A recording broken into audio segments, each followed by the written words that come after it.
Welcome to Season 4 of the Innovation Junkies podcast. In this season, you'll learn from successful innovators who have influential stories, practices, and strategies that will have your gears turning. Prepare to be inspired, challenged, and empowered. This is the Innovation Junkies podcast. Hey guys, good to have you back on another episode of the Innovation Junkies podcast. My name's Jeff Standridge. Hey, and this is Jeff Amrine. Glad to be back. Yes, Look it is. Yes, today's episode should be really good. We've got a great guest with us today, Jay Goldman. Jay is a New York Times bestselling author of the Decoded Company. We're going to learn a little more about that. He's also a member of the Forbes Technology and Harvard Business Review Advisory Councils and co-founder and CEO of Sensei Labs. Jay, welcome to the Innovation Junkies podcast. Pleasure to be here. Thanks for having me. So let's start with you maybe filling in some of the gaps and telling a little more about Sensei Labs and your role there and where you guys spend most of your efforts. We make a transformation orchestration platform. We work with large enterprise all over the world to help them orchestrate their most critical initiatives with significant EBITDA impact. And so that might include transformation programs with a transformation management office and a particular transformation mandate. It might include mergers and acquisitions on the acquisition or divestiture side of things. Lots of post-merger integrations. Might include procurement and cost reduction programs for ESG initiatives.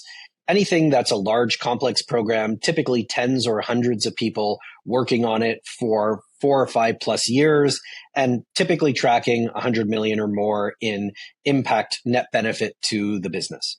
So predominantly large enterprise organizations is who you're working with. Exactly. What are some of the major challenges that you typically see in helping organizations get through these kind of epic transformations or changes? We all know change is difficult. What are the typical challenges you guys help them overcome? We sometimes come back to an Albert Einstein quote that he's purported to have said, and I'm going to probably misquote him here, but the essence of it is that we can't solve today's problems with the same thinking that created them. And so when we apply that in a transformation space, essentially you can't solve today's transformation needs with the same people, processes, and platforms that created the need for transformation in the first place. And that might be a distinction that you'll see in a large enterprise between having a PMO who are traditionally responsible for the execution of day-to-day business as usual kind of projects versus the creation of a TMO or a transformation management office who we think of as being responsible for business as unusual projects. So where are we disrupting that status quo and intentionally doing things differently? And for us as a software provider and a technology partner, that will sometimes look like, in fact, most frequently looks like the status quo today is a lot of Excel and PowerPoint. And we are trying to manage these very complex transformations that are in a rapid moving state with all kinds of critical success factors and KPIs using the same tools that we've traditionally used to manage our normal business as usual sorts of programs. And they work maybe adequately for business as usual. They don't work at all for business as unusual. So tell me about your platforms at Sensei Labs and what kind of functionality and capability that you bring, other than the business as usual capabilities that you've already mentioned. Right. Yeah. So we have a platform called Conductor. Conductor is a transformation orchestration platform. It brings together the strategic portfolio and project portfolio management components that you would expect. So all the things like timelines and Gantt charts and risk and issue tracking, along with real collaboration right at the level of tasks. So you can get down to Kanban boards. You can collaborate on those tasks both in Conductor or in a Microsoft Teams environment. And KPI and benefits tracking. So defining a data model of KPIs. They are usually financial, but often also non-financial KPIs. So we might be tracking the cost of our program in OPEX and CAPEX. We might be tracking direct and indirect savings, but we might also be tracking our ESG impact from an environmental perspective as we look towards decarbonization. We're working on a very large program on a 10-year time horizon with one of our very large industrial agriculture customers. And for them, it's a cost, capital, and carbon transformation. And so we can start to see more and more of the impact of those environmental changes across our customer base and the need to factor that into the success factors of any large program. Do you find yourself involved in a lot of digital transformation engagements now, just given where we are kind of in the world? Every transformation we're involved in has a digital component. Yeah. So we're finding the term digital transformation is less relevant than it was. I think it also got a little bit sidetracked because IT departments that have been trying to get funding for a long time for kind of business as usual things like we need to upgrade our version of SAP, or we need to migrate our SAP instances, or we need to maybe move towards a new version of some other piece of software, and they've never been able to get funding for it. And then they called it a digital transformation and they got all the funding. And so the term became less relevant for the transformation piece and more, we need to do things that are sort of digital. But also we're finding more and more, and maybe COVID was, and I wouldn't even say maybe, COVID was a significant accelerant here. Every program that we work on with our customers has a very significant digital component to it. So they're really all digital transformations at this point. One curiosity that I have, Jeff and I are involved in a number of smaller scale transformation initiatives with more mid-market types of firms. And one of the things I'll ask you is, how often do you go in where the principals of whatever the organization is that your client think that the transformation is one thing, but you get in there and the transformation is way messier and something far more far-reaching in the organization? Absolutely. And that's almost every transformation. And I think it starts because you're trying to solve a problem that is itself somewhat ill-defined. So we think about, and maybe a sort of useful analogy between leading and lagging indicators when we're talking about KPIs. So the classic example here, if your listeners aren't familiar, is I would like to lose weight.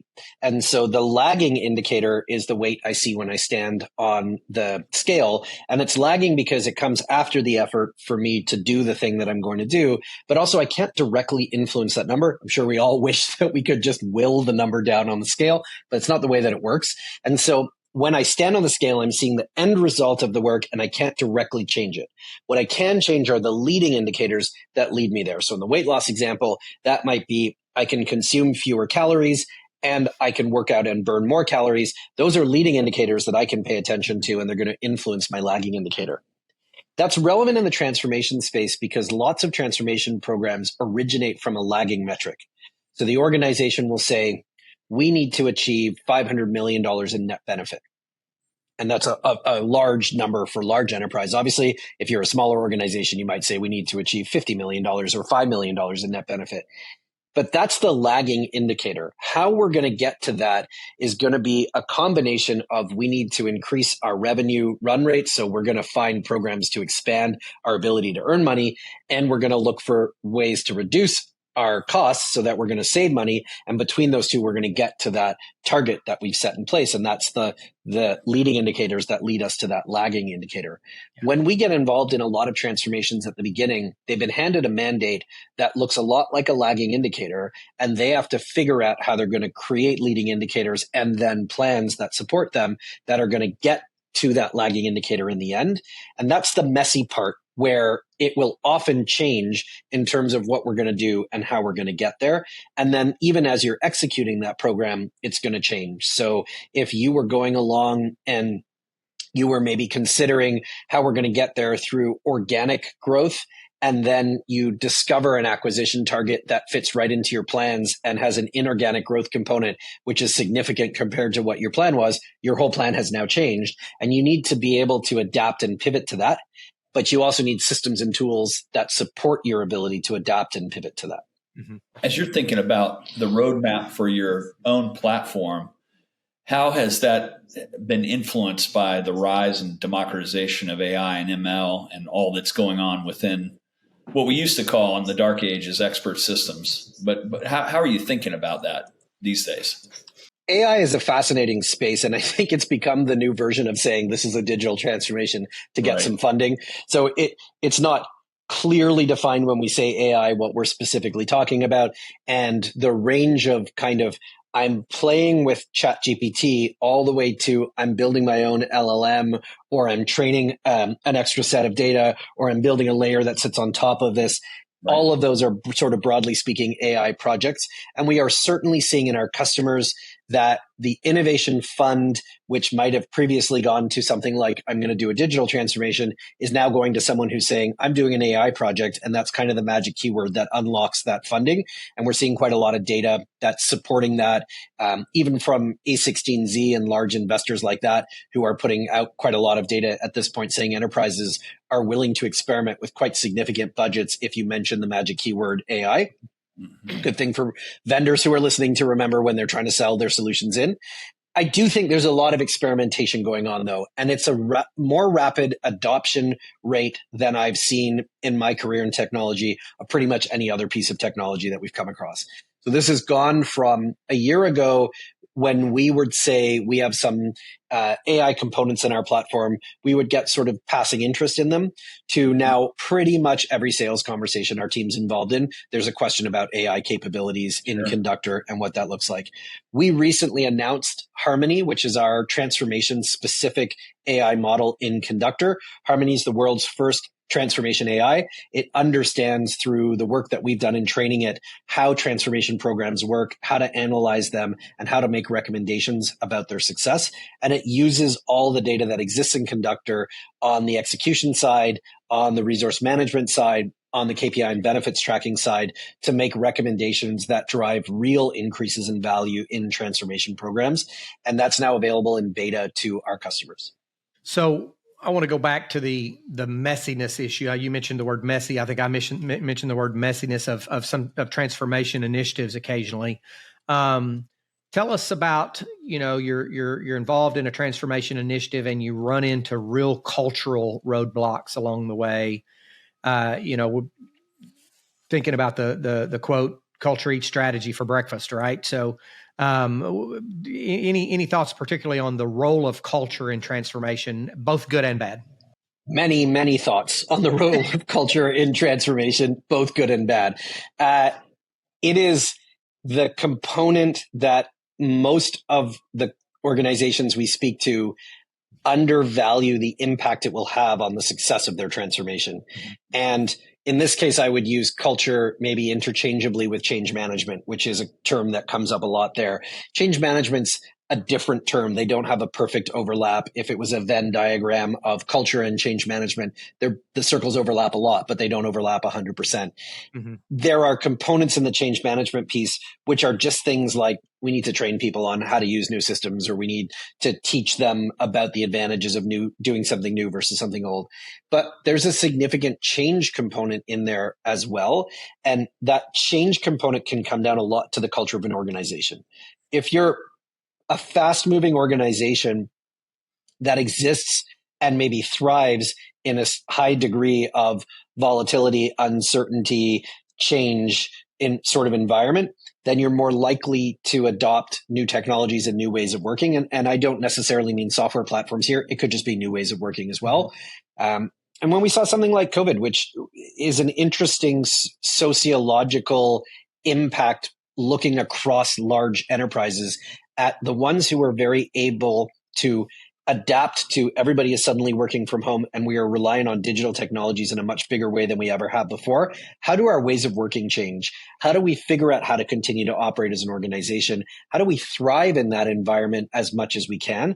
And then how do we continue the things that are working really well in a post-pandemic world when we no longer have those same pressures on us? And it was, I think, interesting because we all experienced the same pressures at the same time. And that's very rare. Usually when you see those kinds of pressures, they are either specific to one company or maybe to one industry, not across the board to every industry and every company size at the same time. But that is really how culture affects a business. Can it pivot? Can it change on short notice? Can it adopt new platforms and new ways of working? And those are big predictive factors in how successful you'll be at transformation. If everyone in the organization exists in a state of fear because they are worried about their jobs, and that exists when you have scarcity and people are defending their territory, then you will have a much harder time affecting change and therefore getting transformation complete. If you exist in more of a world of abundance, as opposed to scarcity, where people aren't focused on protecting their jobs, but are on more of a rising tide floats all boats sort of mentality, then you will have much more of a willingness to adopt change and to proceed with transformation. Do you do any readiness to change assessments as part of your transformations? And if so, maybe tell us a little bit about that. Yeah, we've developed a model that we think of as an enterprise orchestration maturity model. And it looks at those sort of three dimensions that I mentioned earlier, people, platforms, and processes. And it looks across a set of 10 dimensions that are in those three to assess kind of the readiness of an organization's ability to enter a constant state of change. And that's the highest level of maturity, is recognition that the rate of change is only going to accelerate, and that the companies that succeed the most will be the ones who can exist in a constant state of change. We think less about transformation as a defined project. We're going to undertake a 5-year transformation with a $100 million target, and at the end of it, we'll be transformed. And we think more about the interesting evolution we're seeing in the most successful organizations we work with, where that transformation management office is evolving into a strategic management office. And it's becoming an ongoing center of excellence for how the organization continues to adapt to a constantly evolving environment and continues to be excellent at bringing that change in and then reacting to it. And so the enterprise orchestration maturity model has an assessment that goes along with it. We spend about half an hour with a team or with an individual. We take them through that and they rate each of those 10 dimensions on a scale of 1 to 4. And then at the end, we can give them a score. We can show them how they compare to some other organizations, and we can show them how you can put in place a specific plan to address any of the 10 dimensions on how you want to increase your maturity and readiness around that particular dimension. Gotcha. Well, let's shift gears a little bit. Jeff Amaran and I are both in the VC space and a little bit in the PE space as well. This concept of portfolio orchestration. Talk to us a little bit about that, and maybe give us some examples of what you're talking about there. The last year and a half has been a really interesting time to be involved in the private equity space. We work with large cap and mid cap funds today on their value creation plans that they're executing across their hold periods. And so whether that's the very large caps, KKR, Cinven, Bain Cap, and Advent are all running value creation plans on Conductor today, orchestrating the realization of that value. Or whether we're talking more mid-cap funds who might be looking across a larger portfolio of smaller assets. In both of those cases, Conductor is a really great solution to what they're looking to achieve. And I say it's an interesting time because the shift in interest rates has translated in the private equity space to lots of things. It's harder to close investment rounds with LPs. It's harder to do a bunch of things more sort of upstream. But in the value creation space, the pressure that it's created is a need to move from value creation almost more as a checkbox that you needed to be able to say that you had in place. But really, most of the return that you could deliver to your LPs was essentially arbitrage of interest rates. The interest rate was so low that they couldn't do better by leaving their money in various other forms of investments. And so by putting their money with you, if you could achieve a 1 or 2% lift, you were ahead of the interest rate that they were going to achieve elsewhere. The interest rates going up has meant that they have lots of other choices that can return a pretty decent return on that same money. And so now you actually have to do value creation in order to be able to demonstrate that you have a durable advantage to other places that money could sit. And LPs are getting much more demanding around your value creation capabilities before they'll place an investment into a fund. And so that's resulting in funds building, I don't want to say for the first time ever, but maybe for the first time in a long time, real value creation and operations teams who have real expertise and who can provide real value to the portfolio companies in helping them achieve their value creation targets across a hold period. So when we talk to funds 2 years ago, they might have had a value creation partner or an ops partner, and that person would join some of those deal conversations, but was really there more than anything else because the other funds also had a person. And so we needed to be able to say, no, we do value creation as well. And now what we're seeing is that they've hired real value creation teams and are building out a team who are capable of being able to do that.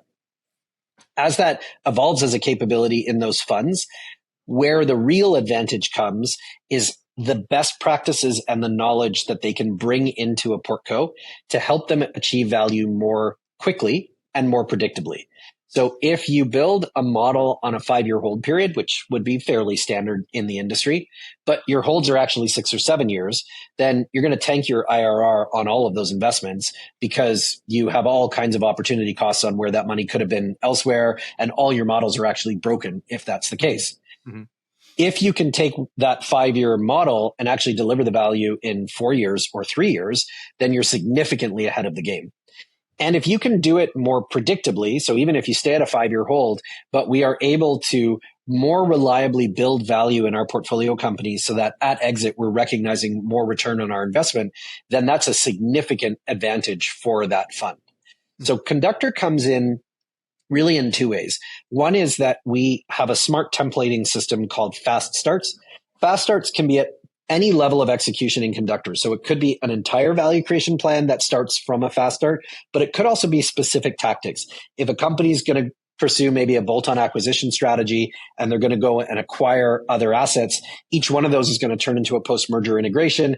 And so you might deploy your PE's post-merger integration fast start, and that's giving that portfolio company who maybe doesn't have a lot of experience with how to successfully complete a post-merger integration a really big start or a fast start to how they are going to successfully integrate those companies. And that's particularly important if you are pursuing a strategy of acquiring a platform and then adding on to that platform after. That platform initial investment may not have a corp dev team, may not have a lot of experience in how to do post-merger integration successfully. So now you can bring a platform into play and you can deploy with them a fast start template around how to effectively do that. We partner with a lot of large professional service partners. Our oldest partnership is with Kearney, or AT Kearney as they used to be called. Kearney uses Conductor as their orchestration platform on a global basis. And with them, we've built a number of fast starts around their solution delivery sets, M&A being one of them. And they find that maybe about 80%, even in some cases, maybe 90% of the configuration for a given client is already done in the fast start.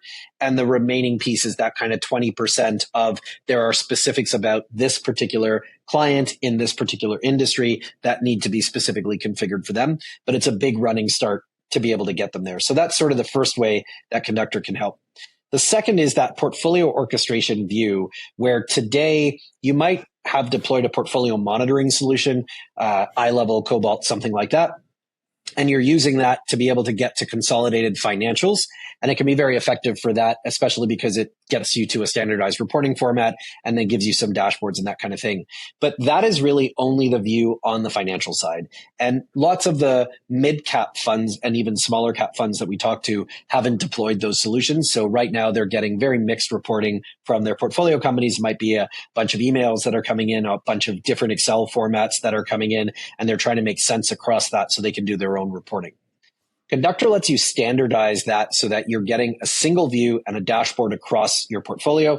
You can break that dashboard down into different views. Maybe you want to look at it at a fund level if you have multiple funds, or you want to be able to slice and dice on geographies or industries or even exit strategies. So all of that data gets pulled into Conductor and tagged in an appropriate way where you can slice and dice it into the different dashboards that you need. You can give access internally for members of the fund's own teams. You could even give access to investors if you want to open up dashboards for them. And Conductor's no-code workflow capabilities can make it really easy to manage internal workflows in a fund, even at the level of something like due diligence. So if you want to build out DD checklists that you're going to follow, you want all the files to remain in a consistent place as you go through the DD process on an internal side. You may be accessing the data room of a company, but you want to pull that data down and store it in a consistent way internally. All of that can be done in Conductor as well. Are there thoughts about extending the platform to also include some intelligent deal sourcing, front end kind of vetting, scouting type of functions as well? Not to date. It's certainly an area of potential expansion for us. We're very regimented about sticking to the things that we know we are exceptionally good at and where we can make the biggest impact for our customers.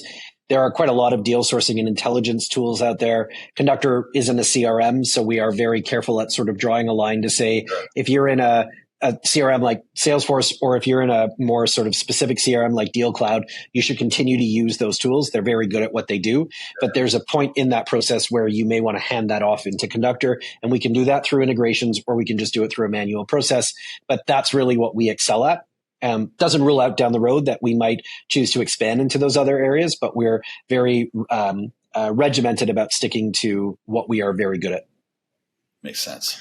Jay, you're also the author of New York Times bestselling book called The Decoded Company. Tell us just a little bit about that book. It's actually the 10th anniversary of Decoded, which is kind of remarkable. It came out in February of 2014, so we've just passed the 10th anniversary. Decoded was written because at the time, we were part of the leadership of an organization called Click Health, which Sensei Labs is actually a spin out from Click Health. So we took an internal platform from Click and created Conductor out of that. But Click has been an incredible rocket ship growth story. It grows 30 to 40% year over year and has done that since it was founded in 1997.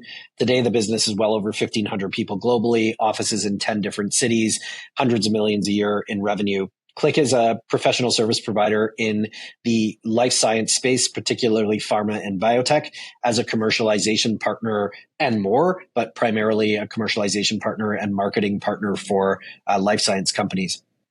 So we would get asked a lot about how we were able to sustain a growth rate like that. 30 to 40% growth isn't that difficult when you're a very small startup and the numbers are small, but laws of percentages mean that gets harder and harder to do as the business gets bigger.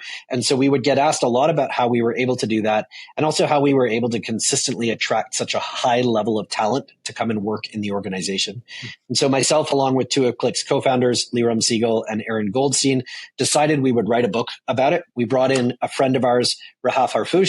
Rahaf at the time was working with the World Economic Forum on their Pioneer program. And so she took a leave of absence to come and work with us on Decoded. And we told the story of bringing together data and technology to build a highly talent-centric organization.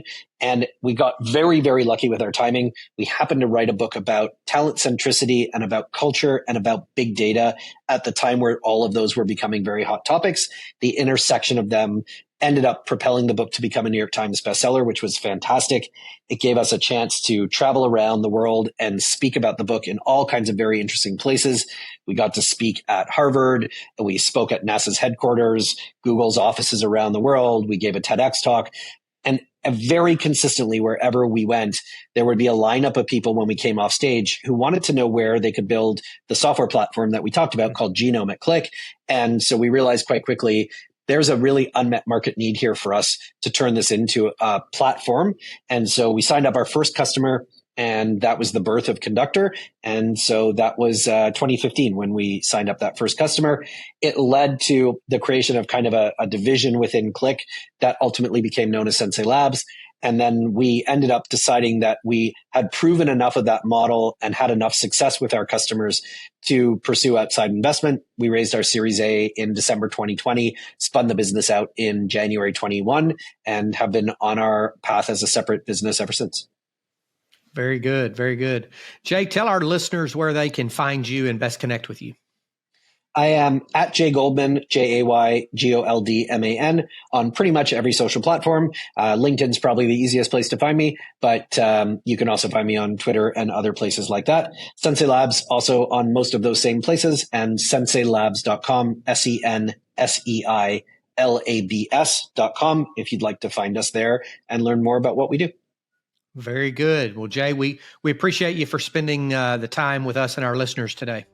My pleasure. Thanks for coming on. It was great. Yeah, very good. This has been another episode of the Innovation Junkies podcast. Thank you for joining.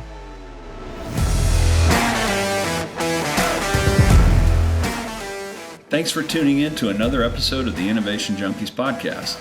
We hope you gained some valuable insights and inspiration from today's conversation. Be sure to subscribe for more episodes featuring leaders in the forefront of innovation, and don't forget to connect with us on social media to continue the conversation. See you next time.